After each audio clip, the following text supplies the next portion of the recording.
here this morning, and happy birthday to the three jewels.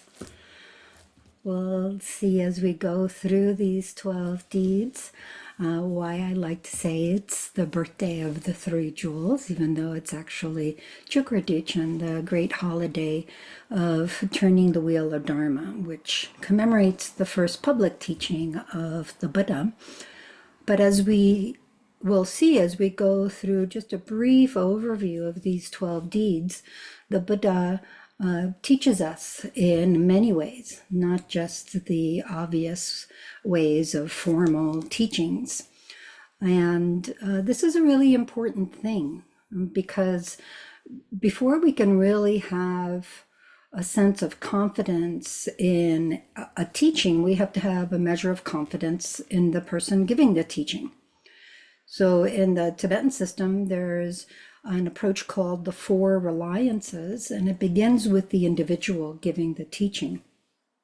And it progressively goes through how we can rely, beginning with the teacher, on increasingly subtle levels of understanding until we get to our own inner guru, the non-dual wisdom of gnosis, called Yeshe in Tibetan or Jnana in Sanskrit. But it all begins with having at least a little bit of faith, a little bit of trust or confidence, at least enough that you could suspend disbelief, that much, so that you have some measure of openness and receptivity to the teachings. And sometimes when we're talking about teachers, even like the Buddha Shakyamuni or the great teachers of the various Asian heritages of Buddha Dharma, it can be a little difficult to connect with that level of confidence because they seem kind of abstract in a way. We don't really know them. We don't really see them. We don't have them on Zoom with us. We don't have a place where we can go and see them behave in a center with other people. But what we do have is their life stories, which is part of why in Asian heritages, the namtars is called in Tibetan, or stories of liberation, stories of realization of the various teachers are so important. They can really inspire us. Another way to think about trust and faith and confidence is just that, inspiration.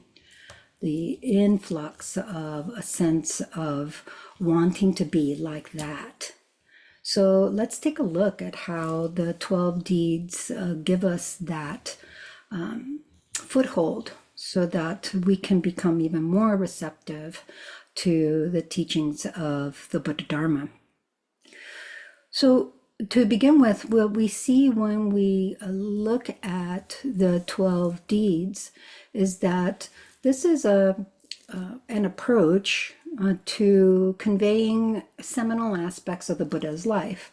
When we talk about any great being, certainly realized beings like the Buddha, to really condense their life into 12 points is kind of astonishing. Their life stories are so much grander than individual deeds or than thinking about it can actually access.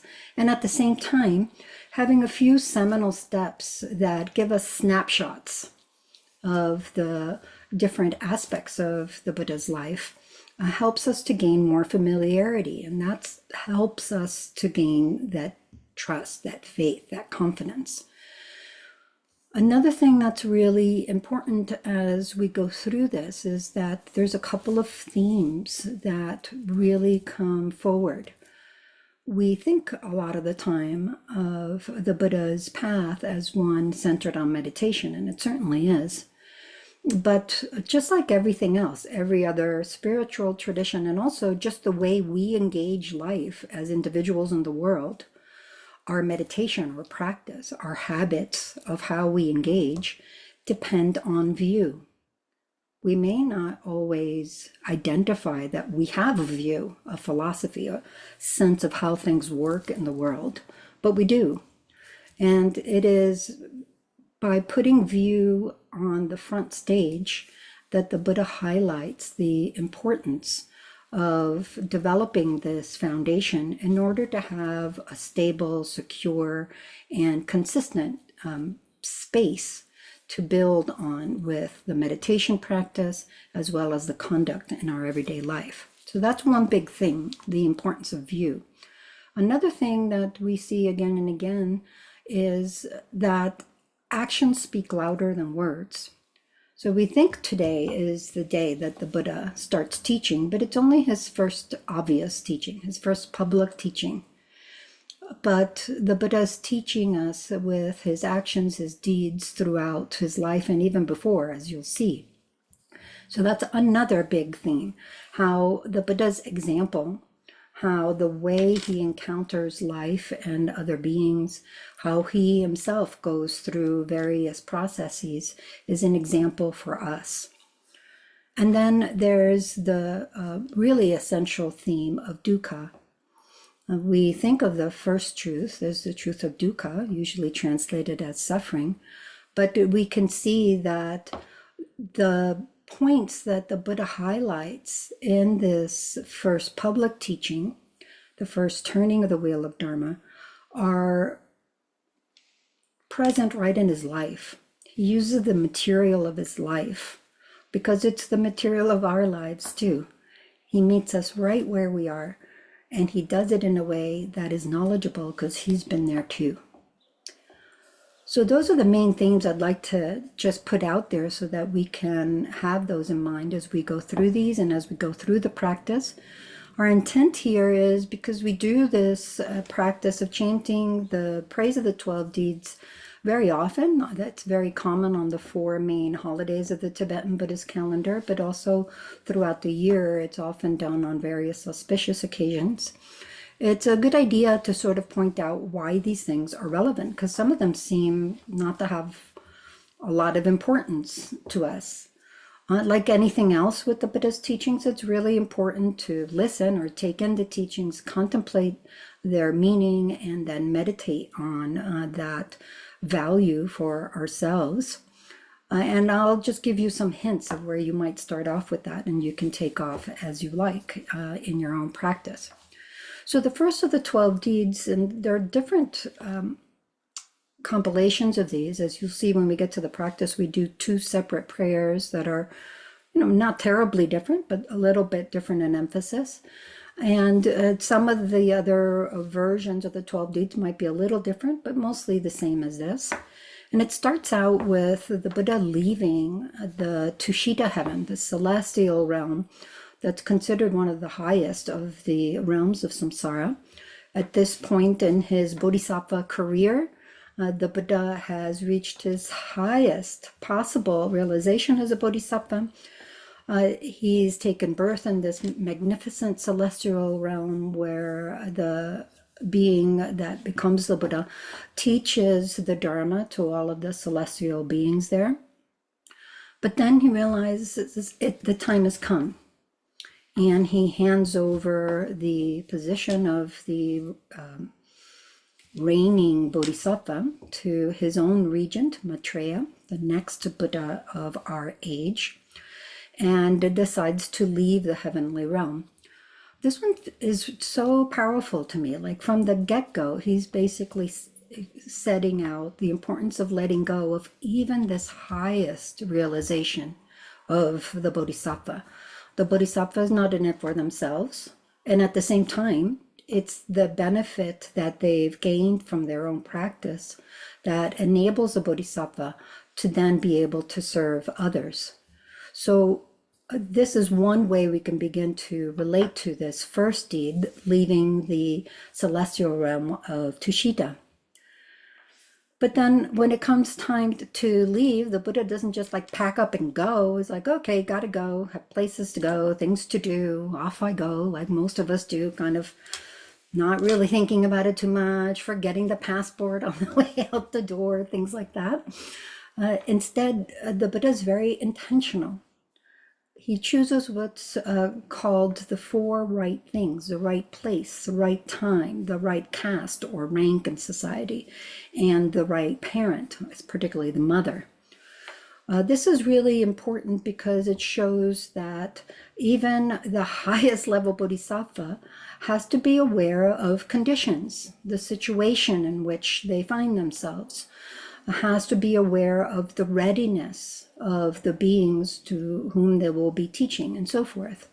So the Buddha decides that the place is good because the world at that time has a fair balance of goodness and difficulty. Too much goodness and we get complacent. We know what that's like in our own practices.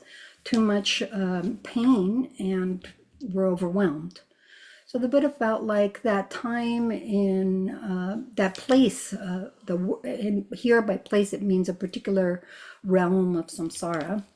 This particular realm of samsara had a good enough balance of positivity and challenge that beings would be ripe for finding something more than what they encountered in life.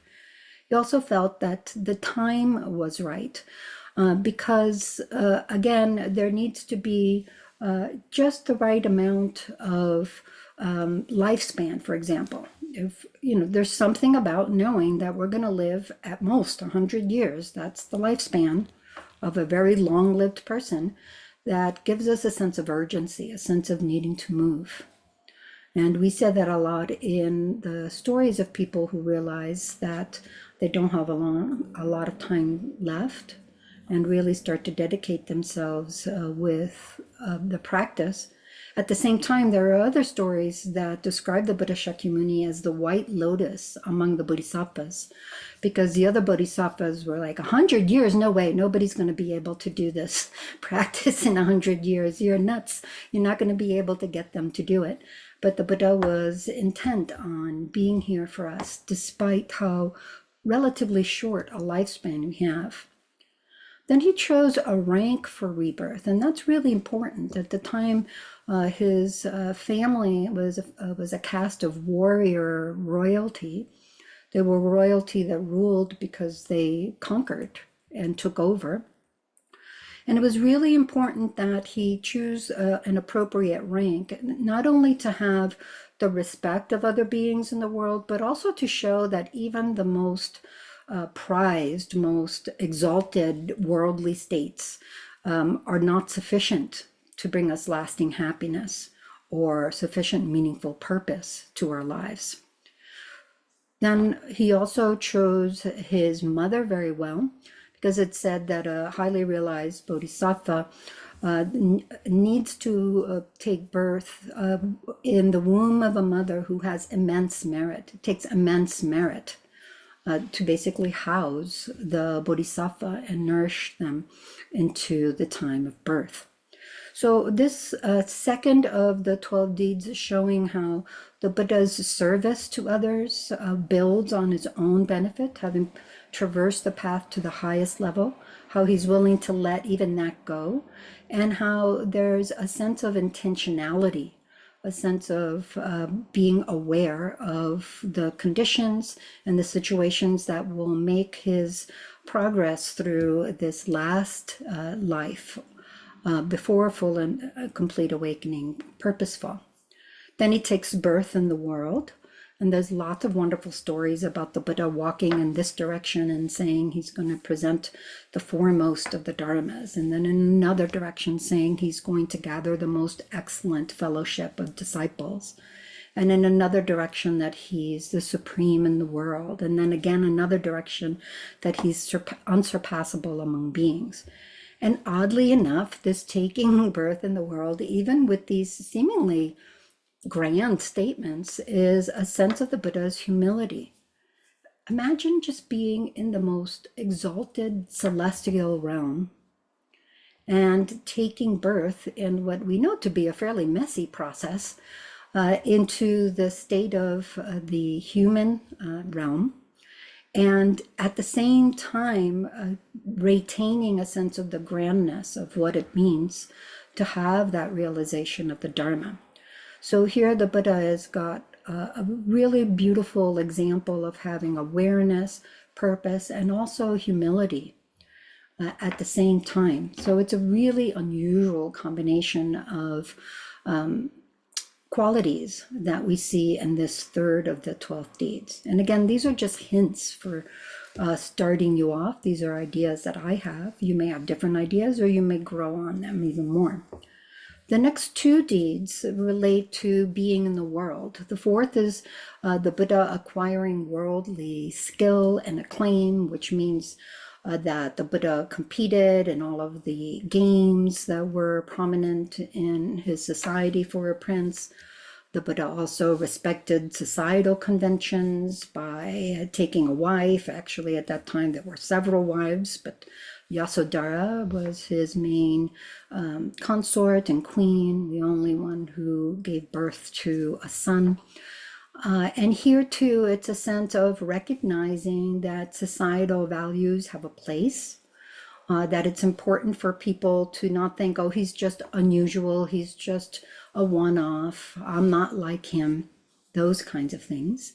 At the same time that he recognizes that he's showing us that not even these high abilities that he demonstrates, that he was incredibly athletic, strong, charismatic, attractive, interesting, had a wonderful family life as a possibility. None of these were enough for him to turn away from moving forward to something that gave a genuine sense of lasting happiness and freedom from suffering.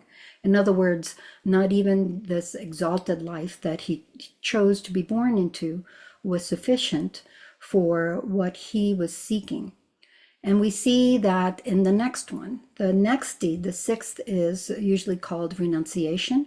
And here it is the renunciation of a mendicant, or one who is self-ordained. The Buddha, in the story, you see how the Buddha was largely sheltered and kept within the confines of the palace grounds. But on different occasions, he goes out of the grounds surreptitiously and sees evidence of people being sick, of aging, of death, and realizes that no matter how much the king, his father, protects him, he is not beyond aging, illness, and death, and that beyond death there will be another birth that is subject to aging, illness, and death, and so forth. So the Buddha starts to see the inevitability of dukkha in these obvious forms, aging, illness, death, and then rebirth, which come about due to impermanence, and recognizes that nothing in this lavish lifestyle that he leads is going to make him immune from that. So he turns that aside in dramatic fashion. There's a story of him taking it, there was long hair usually tied in a top knot, and he slashes it all off at a stupa and ordains himself as a mendicant and goes into practice. That's the sixth of the 12 deeds. And then the seventh deals with his practice. The Buddha goes and finds the best teachers of his age, and he really gives them the time, the dedication, the interest. He pays attention. He applies the practice himself. He tries and does all of the practices, going through all of these very refined levels of meditative concentration throughout the two main teachers that teach him. These are also equated to what are called the jhanas in Buddha's practice. And then he even goes to the point of doing extreme ascetic practice, mortifying the body in an attempt to refine the meditative concentration. And this extreme ascetic practice obviously is exactly in counter distinction to the extreme indulgence of his princely life before he leaves the palace grounds. So we see that starting to be set up when we get to the first public teaching. Then the eighth of the 12 deeds is the Buddha leaves behind even this ascetic practice. There's a beautiful story that Sujata, this young dairy maid, comes and gives him a special rice dish, rice and milk, it's kheer basically, that is sweet and delicious. And as soon as he takes a little bit of that, his body becomes replenished and beautiful and golden in color. And he takes on a very vital, strong appearance. Then he basically owns his place. He takes his seat. Lamas Zopa often says, let's arrive in our seat. Every time we sit in our cushion, we can connect with this beautiful moment in the life of the Buddha. He has done everything he's supposed to do. He's lived his entire princely existence in accordance with what his father wanted, what society wanted, what his family wanted. He's left and followed his teachers and done everything they have wanted. He has gone to the extreme of mortifying his body, and now he says, enough. None of this is working. I am as subject to birth, aging, illness, and death now as I was the moment I was born. I will sit here until I attain enlightenment. So this is so important because the Buddha at that moment actually goes through all of those jhanas, all of those levels of meditative concentration. He's showing it's not that I can't do it, it's that they're not enough. Then we get back to the view. The Buddha is saying it is the view, the precise knowledge of things as they are, built on those levels of meditative concentration, that will actually let me break through this cycle of rebirth, aging, illness, and death over and over again. Then when he sits and he starts to look at his mind, examine his mind from that perspective of prajna, or precise knowledge, it is the inner demons that he calls up. In some of the stories, there are light rays that radiate from the Buddha. Some stories we see that Mara comes up on its own, but many stories will have the Buddha actually calling on Maras to invoke the demons. Now the demons are presented in the form of military armies and hordes of warriors, beguiling, dancing goddesses, and just a void. But what they're demonstrating are the inner demons of aggression, desirous attachment, and apathy that are the genuine foes that the Buddha learns to overcome. And then we often see in this story the beautiful description of the weapons of these army hordes that are going towards the Buddha in his experience are turned into flowers that fall at the Buddha's feet, at his lap, all around him in the Vajra seat. And we can say that it is loving kindness and compassion that does this. But let me tell you, the Buddha is showing us more than loving kindness and compassion. He's showing us that the only thing that has the capacity to turn weapons into flowers is the complete mastery of emptiness, infinite potentiality that recognizes that weapons are flowers. As easily as they can be weapons, they can become flowers.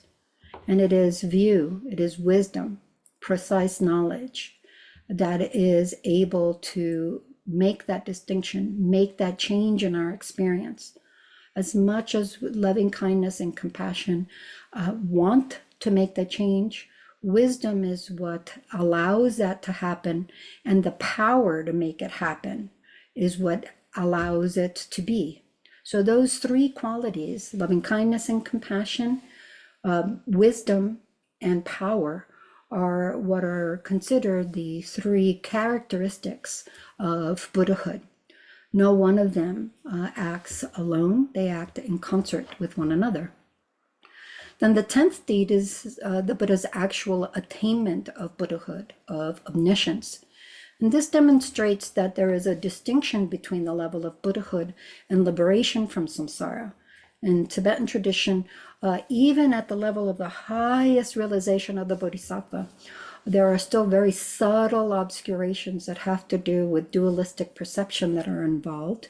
And there's a particular meditative state that is termed in our tradition the Vajra-like samadhi, which carries the mind across to the complete and perfect enlightenment of Buddhahood by overcoming even these subtlest cognitive obscurations, or like traces of the habit of dualistic perception. Here too, the Buddha is demonstrating that it is view, it is knowledge, it is overcoming cognitive obscurations that is the definitive way to enter into the state of Buddhahood. And then comes the 11th deed. But before we get to the 11th deed, there's the time between the Buddha's attaining enlightenment and when he sets out for Sarnath, where the turning of the wheel of Dharma for the first turning happens, where the Buddha spends 7 weeks in silence, alone in the forest. He's basically awed into silence by his experience. It's so amazing that not even the Buddha at the height of the afterglow of enlightenment knows how to put this into words. This is so important because it teaches us the importance again of silence over words. We're very pleased with our words. We're very enamored of our words. I'm a major culprit of this. At the same time, I always try to remember that even the Buddha, before he spoke, was silent, really contemplating, really experiencing for himself, really marinating in that full and complete enlightenment. And only out of that incredible diamond-like stability of that realization does he then turn towards Sarnath to teach. And even then, the Buddha is not saying, oh, Sarnath's a good place, may as well go there. He actually tries to figure out at first, and then there are many stories of the gods Brahma and Indra coming and offering the Buddha all kinds of beautiful things so that he will teach, which demonstrates that the Buddha's attainment has gone even past worldly spiritual traditions. Then he actually tries to figure out, well, all right, if I'm going to say this to something, why am I even saying anything? To whom would I be able to explain this? And first he thinks, oh, the 2 teachers who taught me meditative concentration, they're ready for this. But with his divine eye, his clairvoyance, he realizes that they both recently passed away. So they're not going to be his first audience. Then he turns to the 5 companions during his period of ascetic practice and thinks, oh, they're pretty ripe for the picking. I'll go to them. And they're all still together in Sarnath, and so he heads out. There he's really showing us the importance of readiness, the importance of that meditative concentration as the foundation, as the cushion for that practice of prajna, of vipassana, you might say, of really being able to sear through cognitive obscurations, which is the thing that uproots the source of samsara. That source of samsara is ignorance. Renunciation does not oppose ignorance. Loving kindness does not oppose ignorance. Compassion does not oppose ignorance. Ignorance has to be met on its own level, and ignorance is simply not knowing.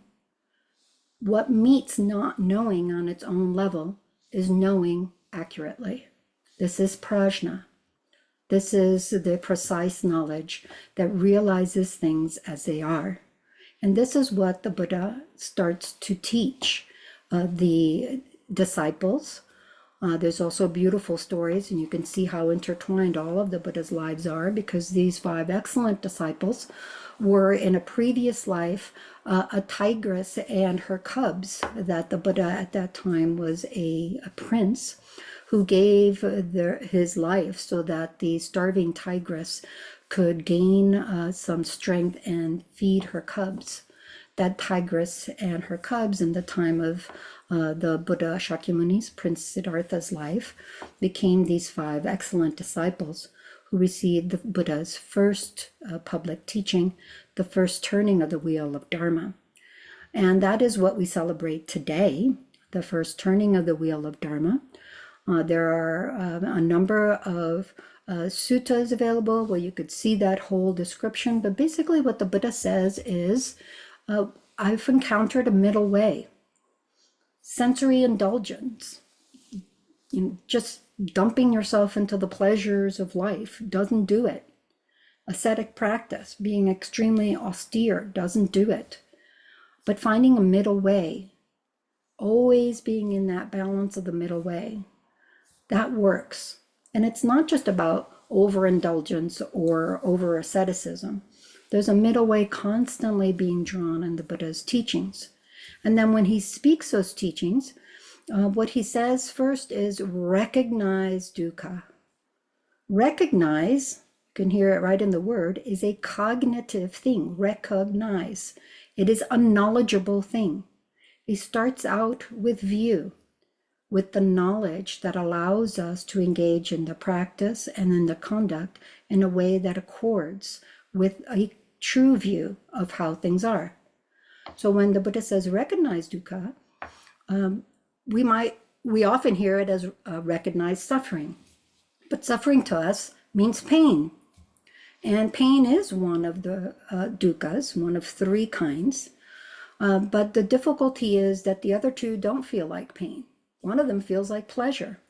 The second dukkha is shifting dukkha, which we experience as pleasant, but is actually just relief from pain. When we feel, for example, the pleasure of eating when we're hungry, we attribute the pleasure to the food. This is wonderful food. And yeah, there is some sensory pleasure to the taste. But when we're really hungry and we eat, is that something innate to the food or to the eating? Or is that we're no longer hungry and wow, relief? So we start getting used to calling relief happiness, pleasure, bliss. And the Buddha is saying, yeah, it feels good. I'm not saying it doesn't feel good, but there's a lot more to it. And then there's the third dukkha, that sense of powerlessness, of constantly cycling through birth, aging, illness, death, driven by karma and kleshas. This is that sense of underlying vulnerability that makes us susceptible to pain that feels like pain, and to relief from pain, pleasure. The Buddha is saying, you don't need to be cycling through these three kinds of dukkha because your nature is sukha, bliss, sweetness, not in the least bit disturbed by even the hint of pain, or even relief from pain, or even vulnerability to pain. So the Buddha then, in his second truth, says there is an origin to this dukkha and you should eradicate it. And the third truth, he says, you should eradicate it by actualizing the cessation of dukkha. And the fourth truth, he says, you should do so by relying on the true path. So these are the four truths: recognizing true dukkha, recognizing eradicating its true origin, actualizing its true cessation by relying on the true path. And that true path has lots of different ways of explaining it: the Eightfold Path, the 6 paramitas in Mahayana tradition, the 3 trainings, which are common to all traditions. But we see those 3 trainings: ethics, meeting codes of conduct, concentration or meditation, and precise knowledge throughout all of these 11 deeds of the Buddha. And then as the Buddha teaches, one of the arhats, the most prominent in understanding, Kashyapa, gets it. And that's the turning of the wheel. We often think that the turning of the wheel of Dharma is when the Buddha is teaching. The turning of the wheel of Dharma happens in the mind of an individual who listens, contemplates, meditates, and sustains that experience of the teaching into a complete and perfect realization, seeing it just so, the moment of seeing or path of seeing in the Mahayana tradition. And then little by little, each of the other disciples understand what the Buddha is saying, realize it, and also attain arhathood. So right there we have the Buddha, the Dharma, and the Sangha. Happy birthday, 3 jewels today. As the Buddha teaches, the Buddha as Buddha teaches the Dharma as Dharma makes Sangha, the Sangha as Sangha spreads the Dharma and makes it available to all of us. And the Buddha continues to teach over 4 decades until he attains parinirvana. And in various times and places and beyond time and place, the Buddha teaches canons that are known as the first turning, which are associated with the 4 truths and the 12 links of interdependence. The second turning of the wheel of Dharma, which is associated with emptiness and the vehicle of characteristics, it's called. And the third turning of the wheel of Dharma, the turning of fine distinctions, the one most reliant on Prajna, the teachings on Buddha nature. But of course, at some point, at the end of his career, the Buddha passes into parinirvana, the 12th of the 12 deeds, and Lama Zopa will lead us through that.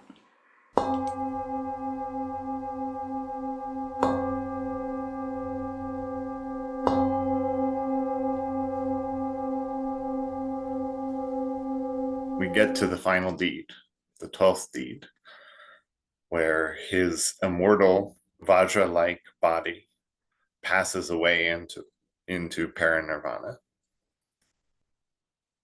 One of the main teachings of this is to inspire us. Is it the text, what particularly Nagarjuna's text of this says to inspire the lazy, right? And it's not the sense that any of us are lazy, right? All of us are always striving for happiness. We're always striving for well-being. We're chasing after it. We're doing all the things that we think, that we feel, that we believe, so again, that we view are going to bring us happiness, are going to bring us this lasting well-being that we yearn for from our hearts. And yet, from the Buddhist perspective, that is a form of laziness. The form of laziness that is the wrong priorities, the laziness of wrong priorities. And for most of us, this is because we don't know better. It's because we're confused. Again, we're ignorant. So again, all of this cycles back towards view. For all of us here, we're so fortunate we've met the Dharma. We have access to these teachings, and in this period of time that we're all living in, there's vast numbers of teachings available to us. There's vast numbers of realized teachers. We can travel the whole world. We don't even have to travel. We can sit in our homes on Zoom, on the computer, and receive the nectar of Dharma from teachers, right? Which is amazing, right? And at the same time, circling back to this 12th deed, the deed of demonstrating parinirvana, right? That the praise there is his immortal Vajra-like body, right? It's immortal, passes into parinirvana, right? There is no time in which the Buddha is not present. There is no place in which the Buddha is not present. And yet, for most of us, we're not perceiving him directly. We're not engaging with the Buddha directly, as far as we know, right? So there's this aspect of how fortunate it is of recognizing our own limited time that we have, our own limited resources that we have in terms of energy, in terms of this life, in terms of cycling through samsara. And in many ways, this is particularly poignant right now, right? Just last month, Khenpo Sotrim Gyatso Rinpoche passed into parinirvana. A year ago, Changu Rinpoche passed into parinirvana, right? We have all these amazing teachers and teachings, and yet we have the sense of, oh, I can put off my practice till tomorrow. I have to take care of X, Y, and Z, right? And so again, this is a very poignant, powerful teaching that is for our sake. It's not because the Buddha had to die. It's not because, right, his immortal Vajra-like body had to pass into parinirvana, but it's showing us, right, what samsara is and how little time we have. So it's really this call, this inspiration to make good use of our time, to direct our efforts in the same direction as our genuine heartfelt wish and yearning. So today, as we lean into the practice, if it feels appropriate to you, you can really lean into all of these 12 deeds, right? Lean into the sense of the great kindness of the Buddha, and into the sense of refining our own view, refining our own understanding of our path, right here and now.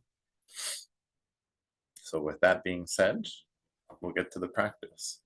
So I think Lama Yeshe and I were talking about it, and I think the way that we'll do it today is we'll do the first half in English, and then we'll do the second half in Tibetan. This first half that we do is the praise of the 12 deeds composed by Nagarjuna. And the second half is the praise of the 12 deeds composed by Asanga, the two great charioteers of Buddhist practice, philosophy, and presenting it from the Indian tradition.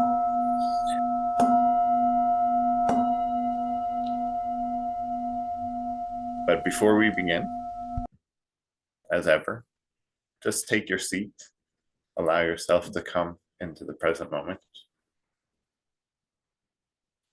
Welcoming in whatever is going on for you, opening to that spaciousness and to the groundedness and the nexus point that is you here and now, where you have everything that you need to practice.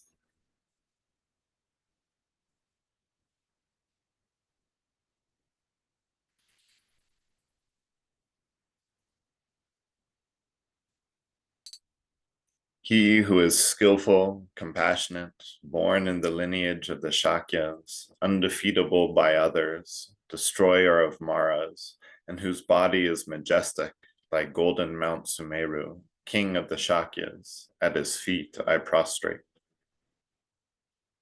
He who first developed the mind of enlightenment, then perfected the dual accumulations of merit and wisdom, and in this age performed vast enlightened deeds and became the protector of beings. To him I offer praise. Having fulfilled the needs of gods and having known the time to tame the human realm, he descended from the gods' realm, came in the form of an elephant, and seeing the lineage of Shakyas, entered the womb of Maya Devi. To him I prostrate. At the completion of 10 months, the son of the Shakyas was born in the auspicious garden of Lumbini.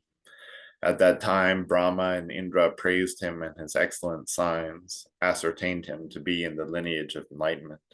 To him I prostrate. The powerful youth, the lion of men, exhibiting athletic skills at Anga and Magadha, defeated the arrogant competitors and became unchallengeable. To him I prostrate. In accordance with the worldly customs and to avoid calumny, he was accompanied by the retinue of queens. With skillful means he served the kingdom. To him I prostrate. By seeing that mundane activities have no essence, he left home and traveling through the sky near Namdak Stupa, he took the ordination of renunciation from himself. To him I prostrate. Intending to attain enlightenment by efforts at the bank of Naranjana, for 6 years he practiced asceticism.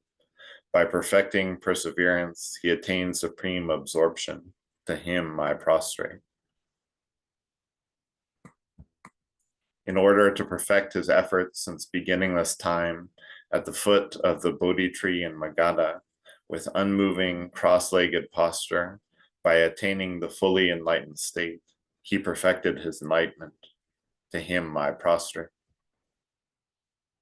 Swiftly watching the beings with compassion in the supreme places such as Varanasi, by turning the wheel of Dharma, he led beings into the 3 yanas. To him I prostrate. In order to defeat the other's evil opposition, he tamed the 6 heretical teachers, Devadatta and Mara, in the country of Kormojig. To the sage who conquered war I prostrate. With virtues unequaled in the 3 worlds, he exhibited miracles in Sarasvati and was worshipped by all the gods and human beings. He caused the doctrine to develop. to him I prostrate. In order to inspire lazy people to practice Dharma, in the clean land of Kushnagara, his Vajra-like immortal body passed away and attained nirvana. To him I prostrate. Since perfection is indestructible, and as the object of future beings to make merit, he manifested his remains with many ring cells and left them as 8 types of reliquaries. To him I prostrate. Now shifting into Tibetan for the second aspect. Ganze gani tsowu gyutan se sajen di la gomba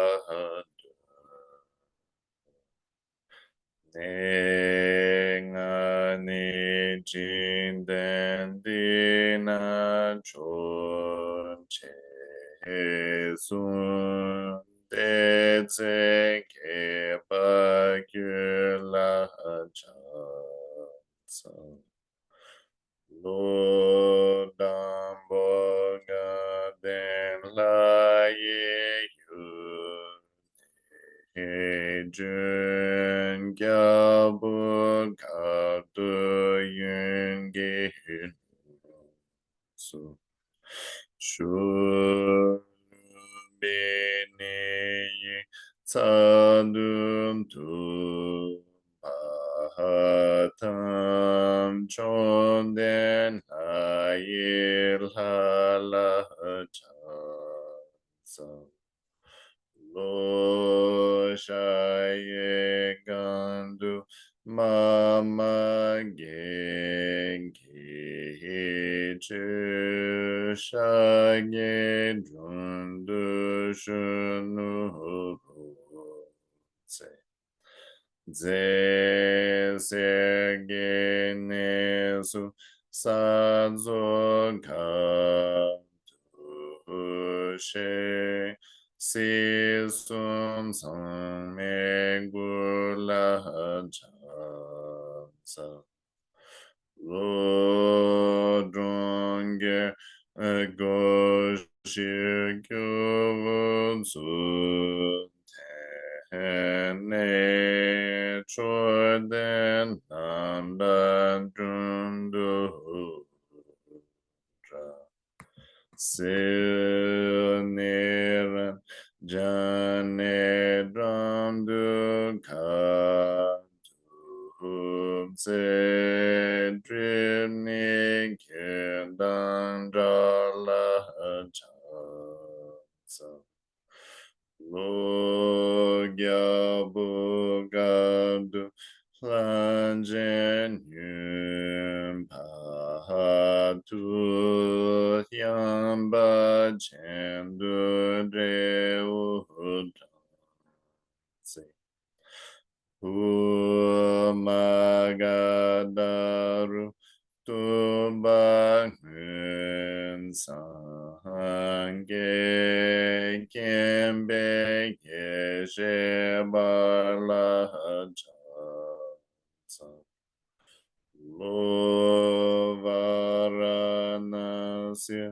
Chugin Kor Gon Zeden Sadu Chudru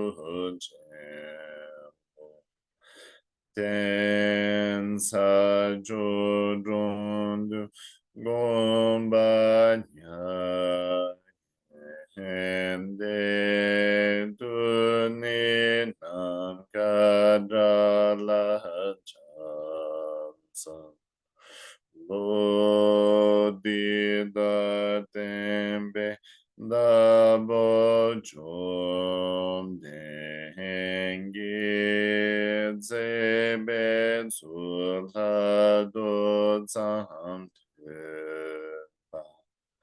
Yege Wedrowa Kungi Chubhayan Deshe Kiki Tibetan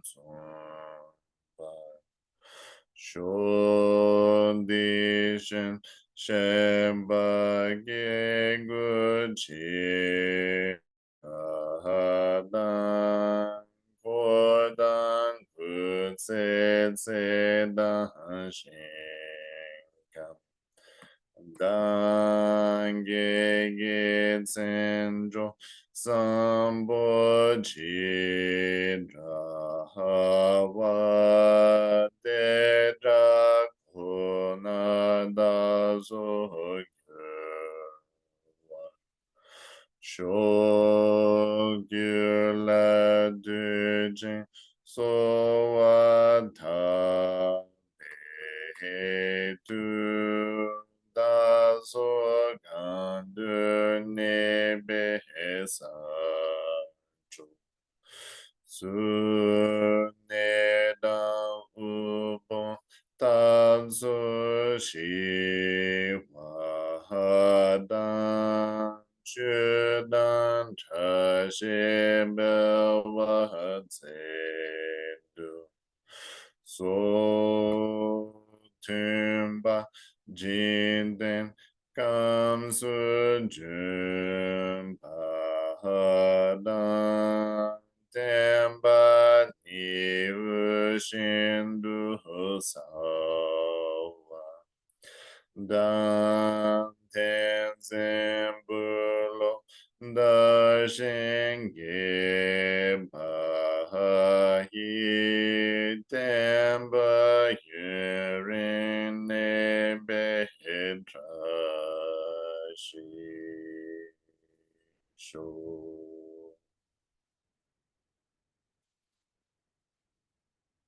Now we'll gather whatever goodness has come from this practice of listening, contemplating, and meditating on the 12 deeds of the Buddha, praising the 12 deeds of the Buddha, and share it with all beings, that we may all likewise manifest perfectly our true nature, Buddha nature, realizing the true nature of mind, experiencing the great bliss that is our innate nature.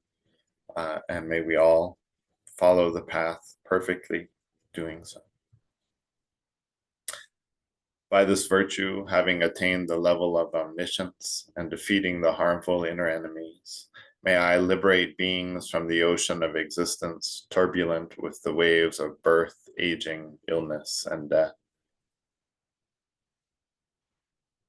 Damba Bhavo Chila Gemba Tan Kundu Sambo Deyan Deshin Dena Gungi Jesu Dalo Chingewa Dida Damche Ramdu Gewa Di Gewon Kun Sonam Yeshe and Zopa Sonam Yeshe Nejun Me Damba Guni Tombar Sho. By the blessing of the three kayas of the Buddhas being pleased, the blessing of the unchanging truth of Dharmata, and the blessing of the unwavering wishes of the Sangha, may this dedication prayer be fulfilled.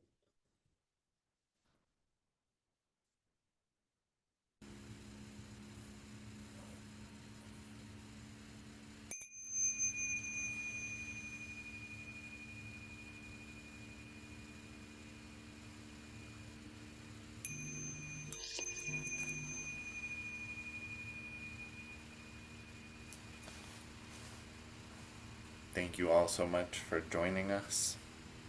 It's lovely to practice all together, and see you all.